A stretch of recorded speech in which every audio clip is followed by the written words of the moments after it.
감사합니다. 함께 기도하겠습니다. 사랑과 어리고 풍성하신 하나님, 오늘 저에게 주시는 이 말씀을 통해 하늘의 신령한 은혜로 함께하여 주시고 그런 우리의 삶이 변화되는 역사가 있게 하여 주시옵소서. 예수님의 이름으로 기도합니다. 아멘. 여러분, 신바사라는 말을 들어보셨습니까? 신바사. 어떤 분한테 이 신바사가 뭔지 아냐고 물어봤더니 신발을 빠는 사람들의 모임 아니냐고 하네요. 신바사. 신바사는 요즘 기독교 방송 CBS에서 특별히 제작한 프로그램 신천지를 만나는 사람들을 줄여서 신바사라고 이렇게 부른다고 합니다. 우리가 다 아는 것처럼 이 신천지는 사이비 이단입니다.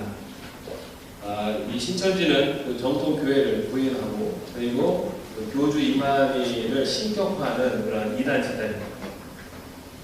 그런데 이들의 이 포교 방법이 기존의 이 교회들을 위협하고 있습니다. 이들의 포교 대상은 주로 현재 교회를 다니고 있는 신자들입니다. 자신들의 신분을 위장한 채 교회로 잔입을 해서 신분 관계를 쌓고 그리고 그 사람을 신천지가 운영하는 성경 공부로 인도를 합니다. 그래서 그곳에서 신천지에 빠져들게 합니다.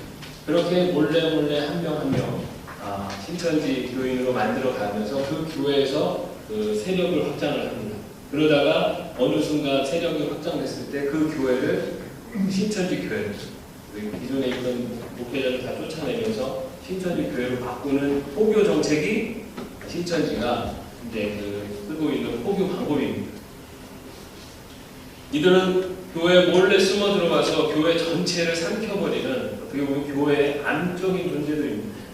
자각 증상이 없이 몰래 비밀리에 진행이 되지만 심각하게 그것이 발견되었을 때는 교회가 심각한 위험에 처하는 경우가 많이 있습니다. 그렇기 때문에 우리 성도들은 언제나 이단의 이런 공격 앞에서 영적으로 깨어 있어야 되는 것이 우리 성도들의 신앙의 모습이 되어야 하리라고 믿습니다. 이렇게 교회를 위협하고 좀먹는 이런 이단 사상은 지금뿐만 아니라 교회가 처음 시작되어지는 초대교회 2000년 전 그때도 이단들이 많이 등장을 했습니다. 특히 1세기, 3세기 이르기까지 초대교회가 자리를 잡아나갈 때 가장 위협적인 이단 사상이 바로 영지주의라는 사상입니다. 이 영지주의의 영향을 받은 이 기독교인, 영지주의 사상에 영향을 받은 이 신자들이 예수님의 육신의 몸을 입고 이 땅에 오셨다는 것을 부인을 합니다. 그리고 예수님의 십자가 사건과 죽음 그리고 몸의 부활 이 사건도 역시 부정을 합니다. 다시 말해 예수님의 성육신을 부인을 하고 그리고 예수님께서 우리를 위해서 십자가에 달려 대속하신 그 대속적인 죽음을 부인하는 것이 바로 영지주의 사상에 영향을 받은 신자들의 주장이었습니다. 이들은 인간에게 존재하는 신성, 그것을 깨닫게 해주는 영적인 지혜라는 것, 영지를 소유한 사람만이 구원을 받는다라는 그런 것을 주장을 합니다. 당시 초대교회는 아직 신앙적으로 정립이 되지 않은 시작하는 단계였기 때문에 이러한 이야기들이 굉장히 매력적이고 그리고 그것이 합당하게 들리는 경우도 있었습니다. 그래서 예수님은 그 영지를 전해주러 온 계시자지 예수님이 구원자는 아니다 라는 이런 주장을 펴기도 합니다. 바로 이런 영지주의 기독교인데 영지주의에 영향을 받은 이 신자들 때문에 당시 이 초대교회도 굉장히 위험한 그러한 위태로운 상황에 처하게 됩니다. 오늘 우리가 읽은 이 요한일서의 요한 사도를 따르는 이 요한 공동체, 이 신앙 공동체에 보내는 편지가 바로 우리가 읽은 요한일서입니다. 이 신앙 공동체는 예수님께서 이 땅에 육신을 입고 오신 바로 하나님이시다라는 것을 고백하는 공동체였습니다. 그래서 예수님은 신이 아니다라고 주장하는 유대교와 굉장히 많이 부딪히고 또 유대교로부터 박해를 받기도 했습니다. 그렇게 외부로부터의 핍박은 오히려 이 내부적으로 더 단결하게 하고 이 신앙의 공동체를 더 확고히 하도록 했습니다. 그러나 내부에서부터 시작되는 이 이단, 영지주의의 영향으로 생기는 이단 사상들은 이 초대교회, 이 요한 신앙 공동체를 분열시키기 시작하고 혼란 가운데 빠지게 만듭니다. 오늘 본문은 바로 이러한 영지주의 영향으로 인해서 갈피를 잡지 못하고 있는 신앙 공동체를 향해서 이 참된 그리스도인, 참된 신자가 지켜야 되는, 흔들림 없이 꼭 지켜야 되는 중요한 계명을 오늘 이 말씀을 통해서 이야기하고 있습니다. 참된 그리스도인, 그리스도인에서 꼭 지켜야 되는 이단의 영지주의 영향으로부터 그리스도를 지켜야 되는 가장 중요한 계명, 그것이 무엇일까? 오늘 요한사도가 23절 말씀을 통해서 우리들에게 말씀하고 계십니다. 우리 23절 말씀을 한번 같이 읽겠습니다. 그의 계명은 이것이니 곧 그 아들 예수 그리스도의 이름을 믿고 그가 우리에게 주신 계명대로 서로 사랑할 것입니다. 참된 그리스도인, 바로 참된 그리스도인이 따라야 할 하나님의 계명은 예수 그리스도가 우리의 구원자이시다라는 그것을 믿는 것입니다. 육신의 몸을 입고 이 땅에 오셔서 우리의 죄를 대신 지시고 십자가에 달려 돌아가셨다가 죽은 장사진 지 사흘 만에 부활하신 바로 그분이 우리의 구원자시고 그분을 믿음으로 말미암아 우리가 구원함을 얻을 수 있다는 것을 확실하게 믿는 신자, 그 신앙을 가지고 있는 사람이 바로 참된 그리스도인이라는 것입니다. 또한 참된 그리스도인이 따라야 할 하나님의 계명은 서로 사랑하라. 이 영지주의자들은 이 물질적인 것을 악한 것으로 그리고 영적인 것을 선한 것으로 이렇게 이분법적으로 구분을 했습니다. 그래서 이 물질을 이루고 있는 우리 이 몸은 악한 것이고 우리 안에 있는 영을 가두는 감옥이라고 이렇게 표현을 합니다. 그래서 우리 이 물질, 이 악한 몸에서부터 영이 해방되는 것이 구원이다. 그리고 그 구원을 이루는데 필요한 그 지혜가 바로 영적인 지혜다라는 것을 주장하는 사람들이 바로 영지주의자들입니다. 그렇기 때문에 이 몸은 악한 것이기 때문에 이 악한 몸을 구속시키는 바로 극단적인 금욕 생활을 그렇게 지켜두고 주장했던 것이 영지주의자입니다. 또 반면에 영은 선한 것이기 때문에 내 영이 원하는 대로 사는 것이 또한 올바른 삶이다 해서 오히려 반대로 자유방임적으로 마음대로 사는 것이 더 올바른 삶이다라고 주장하는 것이 바로 영지주의자입니다.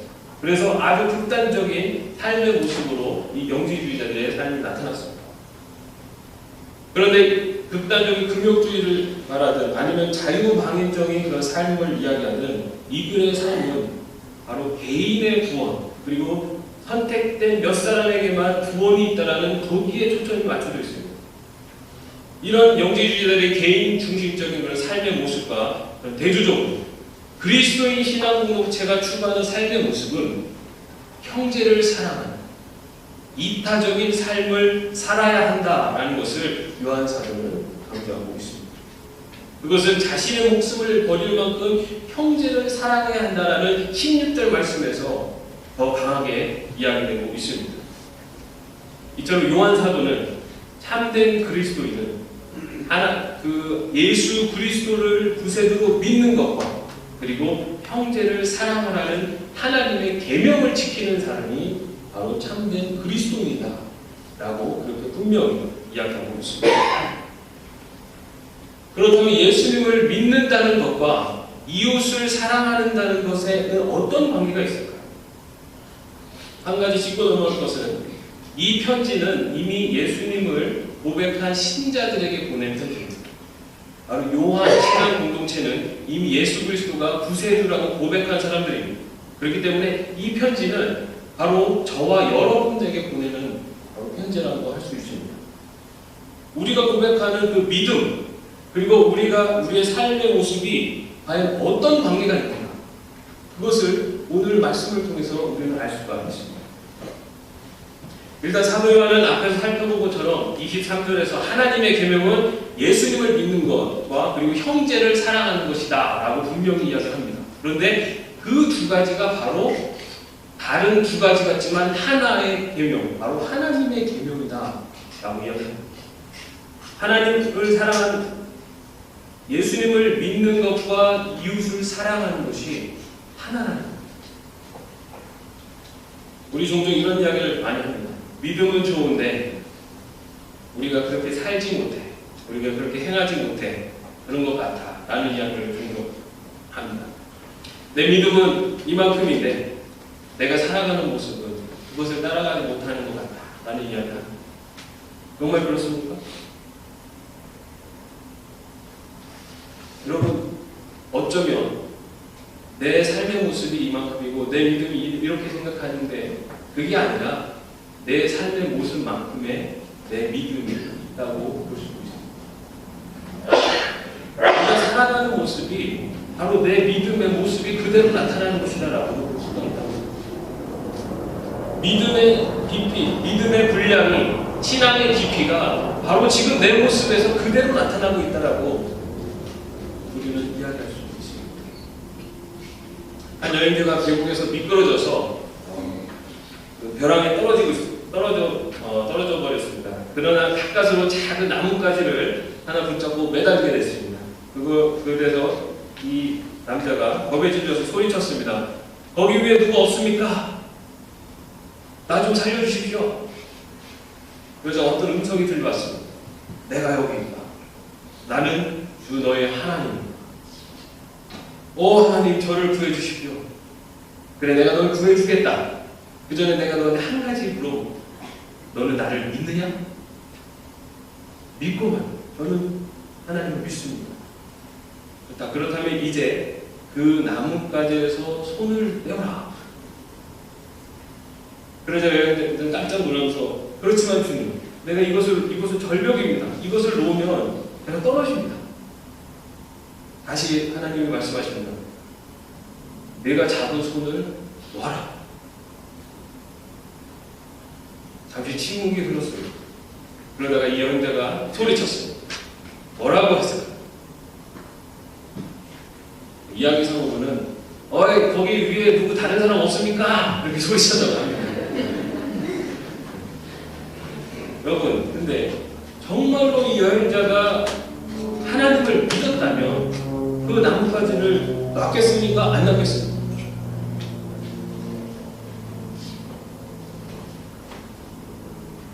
그 믿음이 진실한 믿음이 아니었다라는 것이 그의 행함을 통해서 나타납니다.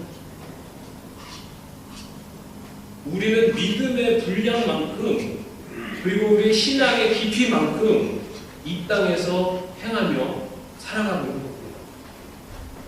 내 믿음은 너무 좋은데 내 삶은 그것을 못 따라가. 이게 아닙니다. 내가 살아가는 삶의 모습만큼 우리의 신앙이 그 정도의 신앙을 살고 있습니다.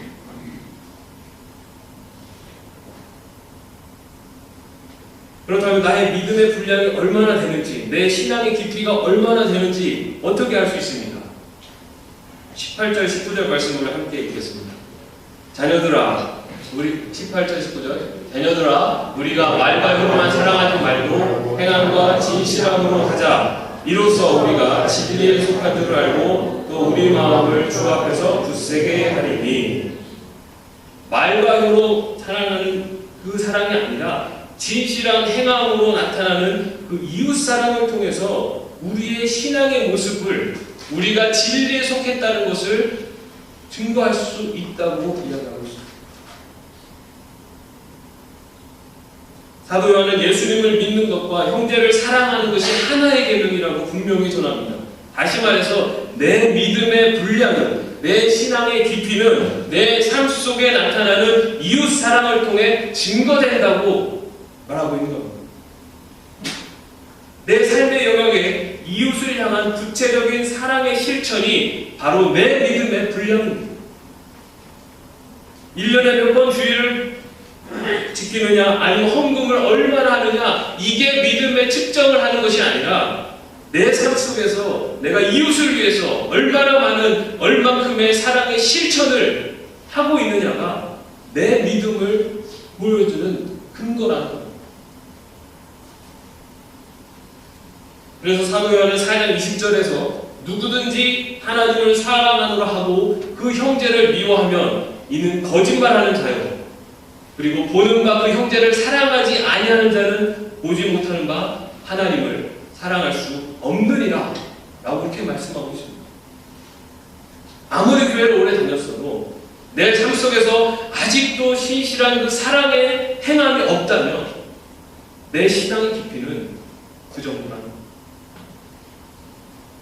아무리 주여 주여 외치고 기도를 청산유수처럼 해도 내 삶 속에서 이웃을 향한 사랑의 행함이 없다면 내 믿음의 분량도 그 정도입니다. 내 직분이 목사든 장로든 집사든 권사든 내 삶 속에서 이웃을 향한 사랑의 실천이 없다면 내 믿음의 성숙도 그만큼이라. 아무리 성경에 대해서 그리고 신학에 대해서 많은 지식이 있어도 내 삶 속에 구체적인 사랑의 실천이 없다면 내 믿음도 그만합니다. 저는 이 말씀을 준비하면서 내 삶을 통해 증거되는 그리고 내 믿음의 분량은 얼마나 될까라는 생각을 해봤어요.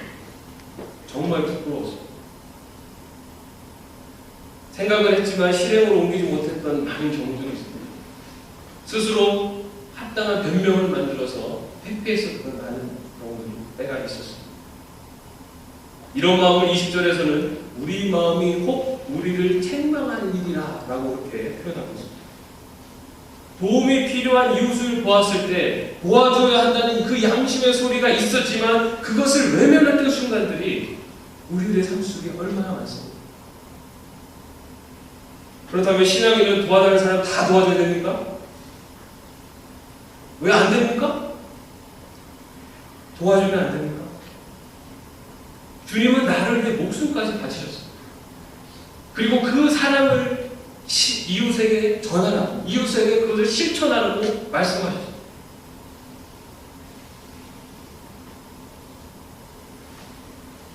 그래서 사도 요한은 17절에서 이렇게 반문합니다.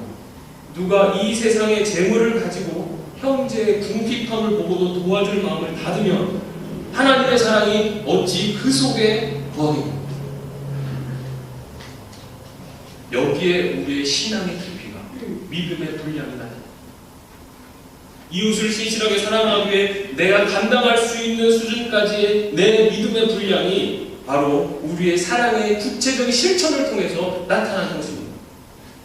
얼마나 많이 도와주느냐가 중요한 것이 아닙니다. 얼마나 신실한 사랑을 가지고 그것을 실천했느냐가 바로 내 신앙의 깊이를 나타내는 것입니다. 억지로 마지못해 하는 사랑은 온전한 사랑이라고 할 수가 없지 않습니까? 이런 얘기를 하면 부담이 되시는 분들도 많을 겁니다. 저도 오늘 본문을 묵상하면서 제가 성서 일과에 따라서 본문을 선택을 합니다. 왜 하필 이런 본문이 나한테 왔을까? 라는 생각도 해봤습니다. 왜냐하면 이 말씀을 준비하면서 가장 많이 찔리고 가장 많이 회개한 게 저였습니다.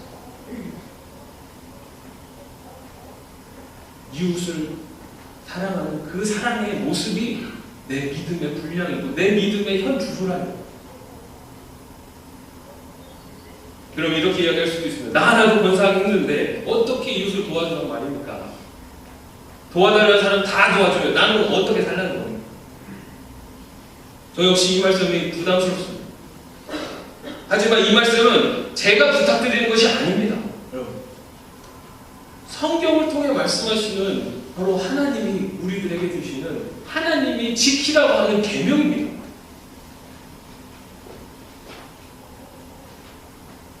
그리고 그것이 우리 믿는 사람들이 추구해야 되는 삶의 모습입니다. 꼭 이런 생각을 하시는 분도 계실 겁니다. 남한테 피해 안 주고 남한테 도움 안 받고 그냥 살면 돼요. 아니요. 아닙니다. 성경은 사랑하라고, 이웃을 도와주라고. 그래서 보이는 형제를 사랑하지 못하면서 보이지 않는 하나님을 사랑할 수 없다라고 말하고 있는 거예요. 믿음은 추상적인 개념만으로 이해하면 안 됩니다. 믿음은 행함을 통해서 그 깊이가, 신앙의 깊이가 나타나는 거예요. 갑자기 이웃을 사랑하는 계명이 너무 부담스럽게 느껴지십니까? 너무 걱정하지 마십시오. 하나님께서는 이미 우리의 이 연약함을, 우리의 마음을 다 알고 계십니다. 20절 말씀을 한번 같이 읽겠습니다. 20절입니다. 우리 마음이 혹 우리를 책망하는 일이 있어도 하나님은 우리 마음보다 크시고 모든 것을 아시기 때문이라. 하나님은 우리의 연약함을 다 아십니다. 이웃을 사랑해야 한다는 것을 알지만 못할 수밖에 없는 여러 핑계를 대서 자기 합리화시키는 우리의 이 자신을 압니다. 그리고 내 이익과 욕심 때문에 이웃을 사랑하는 것이 내 우선순위에서 밀려나게 하는 내 개인적인 모습도 다 아십니다. 그럼에도 불구하고 하나님의 계명은 예수 그리스도를 믿고 이웃을 사랑하는 것입니다. 이것이 하나님의 백성이 추구해야 하는 삶이라고 오늘 본문은 우리에게 말씀하고 있습니다. 어제는 이웃을 사랑하는 이 말씀이 한 귀로 들어왔다가 한 귀로 흘러들어가는 그런 뻔한 소리처럼 들렸는데, 오늘은 조금 다르게 들렸다면 많이 찔리고 한 거거든요.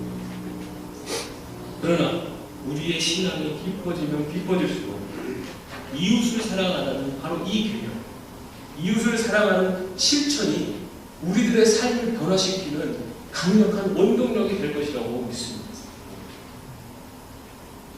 또한 하나님은 신앙이 깊어짐과 더불어 이웃을 사랑하는 삶을 살아가는 자들, 아주 놀라운 복의 약속을 또한 하셨습니다.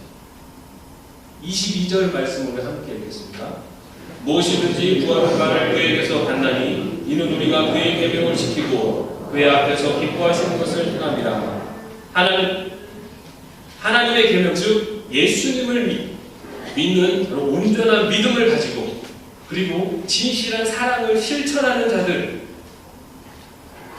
그 사랑을 실천하는 자들에게 기도하는 무엇이든지 다 들어주신다고 약속을 하고 있습니다. 어떤 노처녀가 시집 좀 가게 해달라고 계속 기도를 했어요. 근데 그날 오늘 설교처럼 이웃을 위한 기도를 하나님께서 들어주십니다 라는 설교를 들었습니다. 그리고 나서 노처녀가 이렇게 기도를 했습니다. 하나님, 저희 어머니에게 좋은 살림감을 주십시오. 그 마음을 아셨겠죠. 그러나 여러분, 이웃을 사랑하는 마음으로 드리는 기도에 하나님께서 응답하십니다.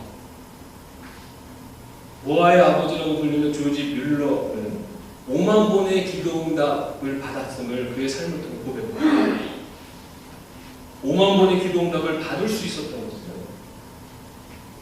그가 바로 하나님의 계명, 무엇입니까? 이웃을 사랑하는 고아들을 위한 기도를 드렸을 때 하나님께서는 너무너무 세세한 것까지도 다 들어줍니다. 나의 욕심이 아니라 이웃을 위해, 이웃을 사랑하는 그 하나님의 말씀에 순종하면서 이웃을 위해 드리는, 나의 형제를 위해 드리는 기도에 하나님이 응답해 주시다는 사실입니다. 요한사도는 바로 이웃을 사랑하는 그 신실한 마음으로 드리는 이 기도에 하나님께서 분명히 응답해 주시는 분이심을 분명하게 오늘 이야기합니다. 그렇다면 우리 에버그린 장로교회가 기도에 응답받는 그런 교회로, 좋은 교회로 소문이 많이 나려면 어떻게 하면 되겠습니까? 우리가 서로 사랑하면 돼요. 서로 사랑하고 그 사랑을 실천하면 돼요. 서로가 서로를 위해서 기도하면 돼요. 나를 위해서 기도하는 게 아니라 내 옆에 있는 사람, 나와 함께 신앙 공동체에서 함께 섬기는, 그래서 내가 사랑하고 섬겨야 되는 그 사람을 위해서 기도하면 우리 교회에서 드려진 모든 기도에 하나님이 응답하실 줄로 믿습니다. 네. 사랑하는 교회 여러분, 우리 지금 부활주를 보내고 육신으로 이 땅에 오신 그 예수님께서 십자가에 달려 죽으셨다가 다시 부활하심을 기념하는 바로 절기가 이 부활절입니다. 바로 부활하신 예수 그리스도를 믿음으로 구원을 받는다는 것을 우리는 믿습니다. 그렇다면 그 믿음을 세상에 증거하는 삶은 과연 어떤 삶이어야 하겠습니까? 신실한 마음으로 우리의 삶 실천합니다. 누군가 도움이 필요한 이웃이 있습니다. 몸이 아파서 힘들어하고 있는 이웃이 있습니까? 아니면 격려의 말, 아니면 따뜻한 마음이 그리워 홀로 외로워하고 있는 사람이 있습니까? 오늘 내 믿음의 분량이 얼마나 되는지, 내 신앙의 깊이가 얼마나 되는지 한번 시험해보지 않으십니까? 기도하겠습니다.